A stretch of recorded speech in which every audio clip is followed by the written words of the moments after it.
안녕하십니까? 오늘은 빌립보서 6강을 공부합니다. 6강 말씀은 빌립보서 3장 12절에서 14절까지입니다. 요절은 14절입니다. 제가 읽겠습니다. 표대를 향하여 그리스도 예수 안에서 하나님이 위에서 부르신 부름의 상을 위하여 달려가노라. 사람들은 흔히 인생을 마라톤 경주에 비유합니다. 사람들은 이 세상에 태어나면서부터 죽을 때까지 어디를 향해서 열심히 달려갑니다. 그런데 많은 사람들이 정말 달려야 가야 할 푯대를 알지 못한 채 그냥 열심히 달려만 갑니다. 그것도 남보다 더 빨리 달리려고 힘씁니다. 결국 그들은 무덤을 향해서 전속력으로 달린 격이 됩니다. 우리는 올해도 각자 열심히 달려왔습니다.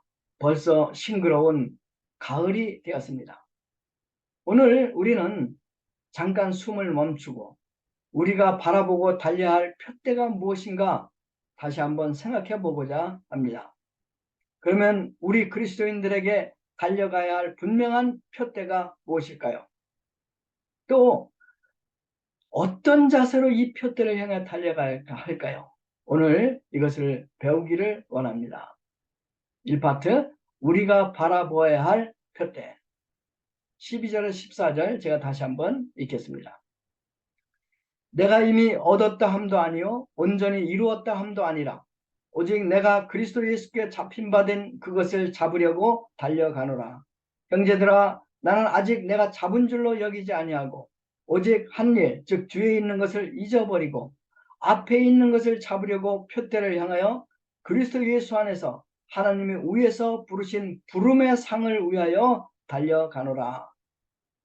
바울은 자신을 표대를 향하여 끊임없이 달려가는 경주자라고 생각합니다. 그러면 바울이 달려가는 그 표대가 무엇일까요? 12절에서 바울은 이렇게 말하죠. 그리스도 예수께 잡힌 바 된 그것을 잡으려고 달려간다. 14절에서 그는 이렇게 표현합니다. 그리스도 예수 안에서 하나님이 위에서 부르신 부름의 상을 위하여 달려간다고 했습니다. 두 말씀은 사실 같은 것을 다르게 표현했을 뿐입니다.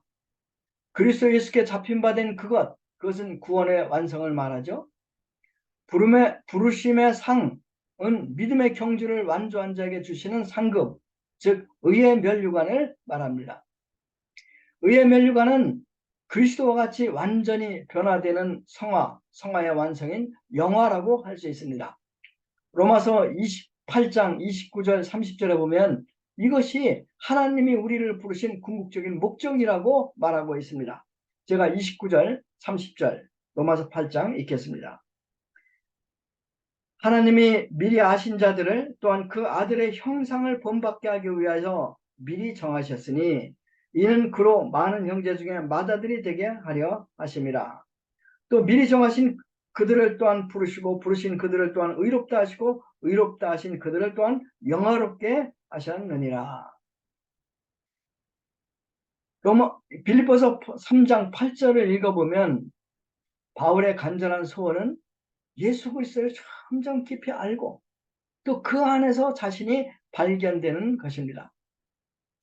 한마디로 사도 바울의 표대는 예수 그리스도였습니다.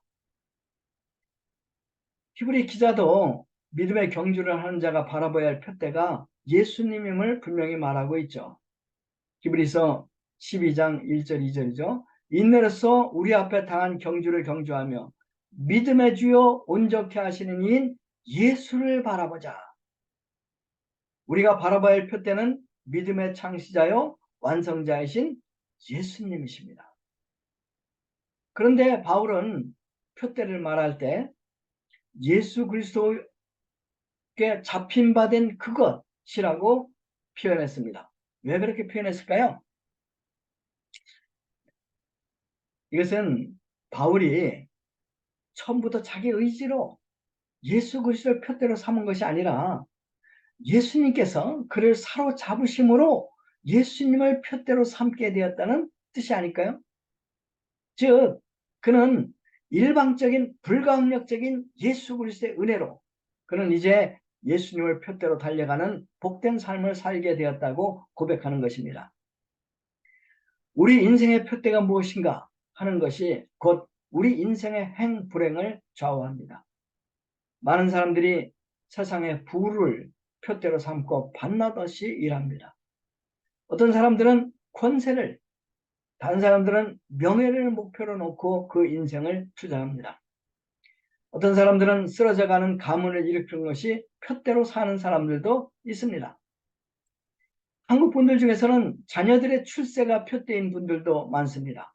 아이들을 외국에 유학 보내놓고 기러기 아빠로 사는 분들이 많이 있죠. 목사님들 중에는 큰 교회가 표대인 분들도 있습니다. 여러분들의 표대는 무엇입니까?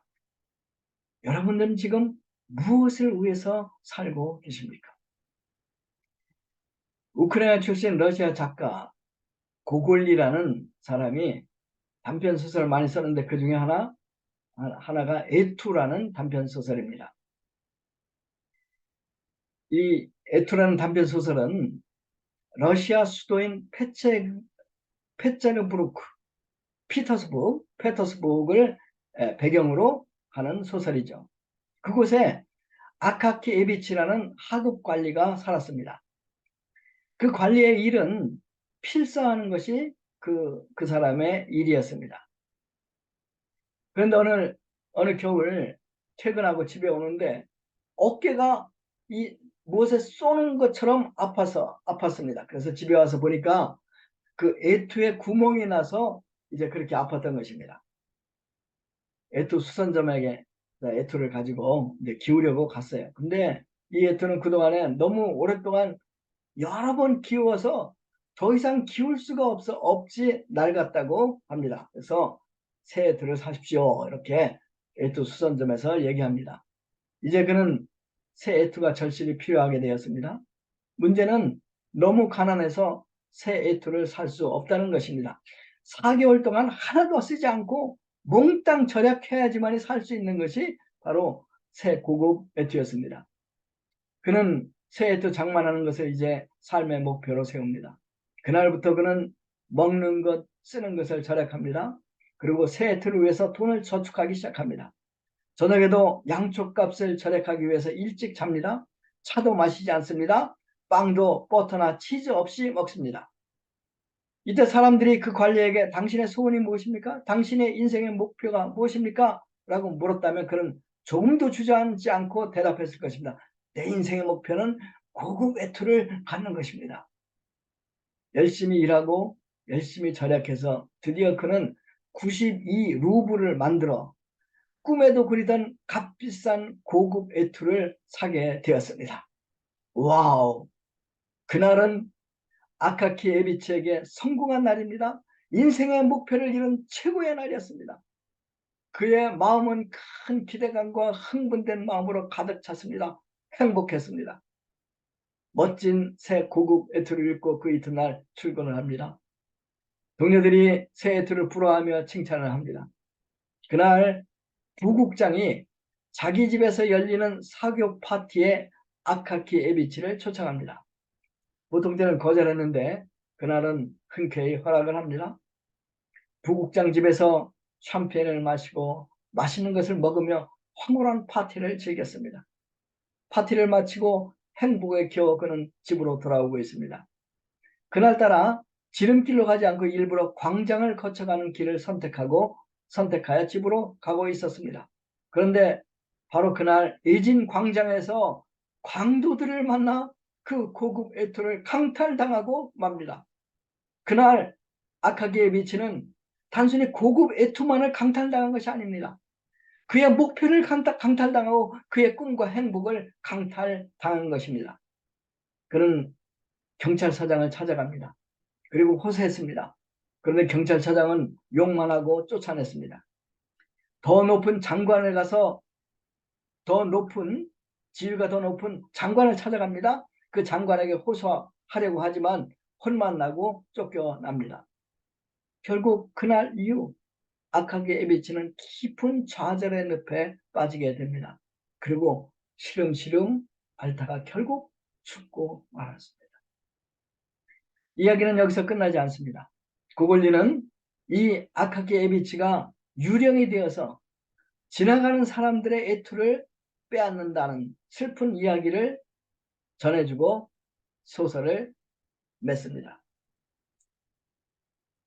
우리는 아카키 예비치가 어리석었다고 생각하죠. 그런데 여러분, 정도 차이가 있지만 정말 많은 사람들이 이 하급관리같이 헛된 인생의 목표를 정하고 이를 위해서 고귀한 인생을 허비하며 살고 있습니다. 인생의 목표를 잘못 정하면 아무리 열심히 살아도 잘못 산 것입니다. 헛된 목표를 정하고 따라가면 결국 그 인생은 허망하게 됩니다. 아카키 예비치의 문제가 무엇이라고 생각하십니까? 그의 문제는 눈에 보이는 소유를 그 인생의 목표로 삼은 것이 그 문제입니다. 우리 인생의 목표, 절대 눈에 보이는 소유가 될 수 없습니다. 에릭 프롬은 행복은 소유에 있지 않고 존재에 있다고 하였습니다. 눈에 보이는 것이 우리의 소망이 될 때 우리는 아카키 예비치와 같이 허망한 삶을 살 수밖에 없습니다. 사도 바울은 눈에 보이는 것을 소망하고 살지 않습니다. 사도 바울은 예수 그리스도 없고 그 안에서 발견되기 위해서 살아갑니다. 예수 그리스도께 잡힌 바 된 그것, 구원의 완성을 자신의 인생의 표대로 삼고 전력 진주를 합니다. 결국 사도 바울은 가장 아름답고 가장 가치 있는 삶을 살았습니다. 사랑하는 성도 여러분, 이 시간 우리는 달려가는 것을 멈추고 우리 자신에게 물어봅시다. 나는 지금 어떤 표대를 향해 달려가고 있습니까? 나는 지금 무엇을 위해 살아가고 있습니까? 이 파트, 경주자의 자세. 사도 바울은 예수 그리스도의 표대로 삼고 어떤 자세로 달려갔습니까? 이제 두 가지인데요. 첫 번째는 사도 바울은 자기 만족에 빠지지 않고 열심히 끊임없이 계속해서 달려갔습니다. 12절을 읽겠습니다. 내가 이미 얻었다 함도 아니요 온전히 이루었다 함도 아니라 오직 내가 그리스도 예수께 잡힌 바 된 그것을 잡으려고 달려가노라. 사도 바울은 그리스도의 인격과 아름다운 생애를 본받고 그의 십자가의 고난의 의미를 알고 부활의 권능에 체험하기 위해서 부단히 투쟁했습니다. 이를 통해서 그는 정말 예수님과 같은 내면을 소유했습니다. 또한 그는 감옥에서조차도 기뻐하고 즐거워할 수 있는 믿음의 비밀을 깨달은 성숙한 신앙인이 되었습니다. 그뿐이 아니죠. 이쪽으로 보면 그는 수많은 교회를 개척합니다. 그의 제자들이 세계 각곳에서 생명을 구하는 역사를 합니다. 그는 이쪽으로 보나 내쪽으로 보나 누가 보아도 목적을 달성한 그리스도인처럼 보였습니다. 그러나 그는 자신을 그렇게 생각하지 않습니다. 자신은 이미 얻었다 함도 아니요 온전히 이루었다 함도 아니라고 하였습니다. 이것은 자신이 얼마나 부족한 사람인가 하는 것을 인식하였다는 것이 아닙니까? 바울은 자기 스스로 아직도 얼마나 많이 성장해야 될 어린아이에 불과함을 깨닫고 그것을 고백하고 있는 것입니다. 그러면 그가 이렇게 겸손할 수 있는 비결이 무엇일까요? 그것은 자신의 표대를 예수님으로 정했기 때문에 이처럼 겸손할 수 있었던 것입니다. 그는 예수님 앞에서 살고 예수님을 바라보며 예수님과 같이 되고자 몸부림쳤습니다. 그래서 그는 오늘도 내일도 겸손하게 예수 그리스도께 잡힌 바 된 그것을 잡으려고 달려갑니다. 달려간다. 이 동사는 사냥할 때나 경주에 쓰이는 용어입니다. 그래서 명확한 목표를 향해서 온 힘을 다해서 열렬하게 추적하는 것을 말합니다. 사냥꾼이 노루나 사슴을 발견하며 이를 잡기 위해서 온 힘을 다해서 쫓습니다. 경주하는 자도 금메달을 얻기 위해서 온 힘을 다해서 달려갑니다. 이와 같은 자세로 바울은 예수 그리스도를 얻기 위해 전력을 다해서 달려갔습니다. 신앙생활은 구원의 완성을 향해 끊임없이 달려가는 마라톤 경주입니다. 둘째로 사도 바울은 뒤에 있는 것을 잊어버리고 앞에 있는 것을 잡으려고 달려갔습니다. 13절 14절 제가 읽겠습니다. 형제들아, 나는 아직 내가 잡은 줄로 여기지 아니하고 오직 한 일 곧 뒤에 있는 것을 잊어버리고 앞에 있는 것을 잡으려고 표대를 향하여 그리스도 예수 안에서 하나님이 위에서 부르신 부름의 상을 위하여 달려가노라. 경주하는데 중요한 것은 표대를 바라보는 것이죠. 표대를 향해서 앞만 바라보고 달려야 한다는 것입니다. 만약 경주하는 자가 자꾸 뒤를 돌아본다면 제대로 달릴 수가 없습니다. 바울이 뒤에 있는 것을 잊어버리고 달렸다고 말하죠. 그랬을 때 뒤에 있는 것, 바울의 뒤에 있는 것이 무엇일까요? 먼저 그의 죄일 것입니다. 바울은 거듭나기 전에 하나님의 원수로 살았습니다. 하나님의 교회를 핍박했습니다. 그뿐이 아닙니다. 바울은 우리 같은 성정을 가진 자입니다. 그래서 거듭난 후에도 자신의 연약함으로 인해서 하나님을 슬프게 할 때가 틀림없이 있었을 것입니다. 여러분, 로마서 7장을 읽어보십시오.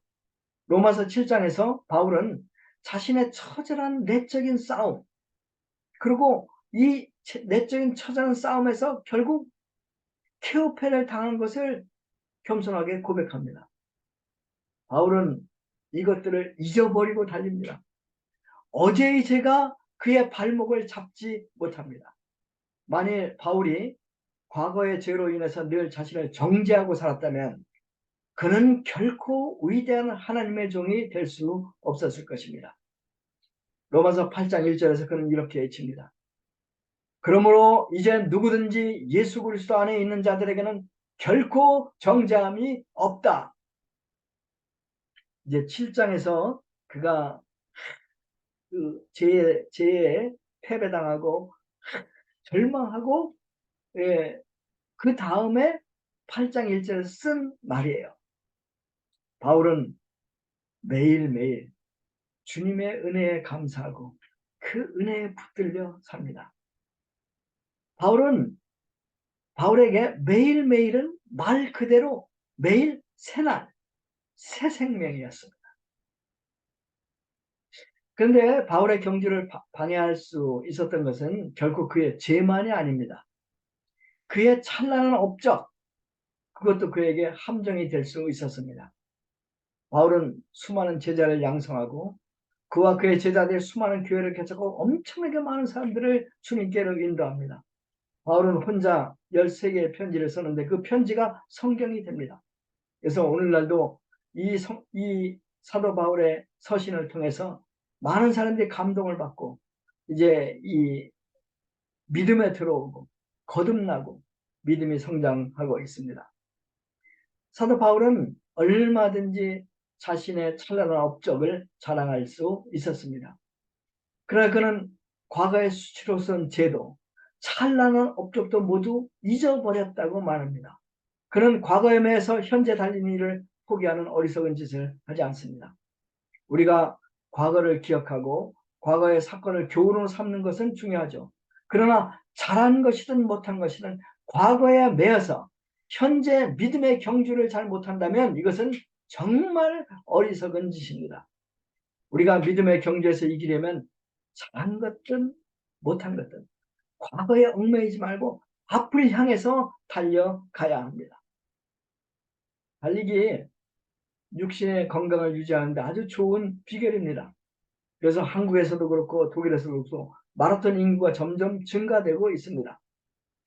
제 친구 중 한 명은 열심히 달리기를 합니다. 이분은 미국에 가서도 그 유명한 보스턴 마라톤 대회에도 참석을 합니다. 메달도 여러 개를 획득했습니다. 요즘은 11월 달 춘천에서 있는 마라톤 대회를 준비하면서 자기를 절제하고 열심히 준비하고 있습니다. 그 결과 그는 만년 청춘입니다. 그런데 영적인 마라톤이 육신의 마라톤보다 더 중요한 것을 아십니까? 이 마라톤에 승리하는 자는, 영적인 마라톤에 승리하는 자는 금메달과 영원한 영광의 면류관이 기다리고 있습니다. 사랑하는 영적 마라톤 동료들이여, 우리 신나게 달려봅시다. 어디를 향해서? 우리의 표대 예수 그리스도를 향해서 주님을 얻고 그분에게서 발견되기 위해서, 오직 주님을 온전히 담기 위해서 어떻게 달릴까요? 뒤의 것을 잊어버립시다. 표대만 바라봅시다. 겸손하게 허리를 굽히고 노래하며 달려봅시다. 아멘.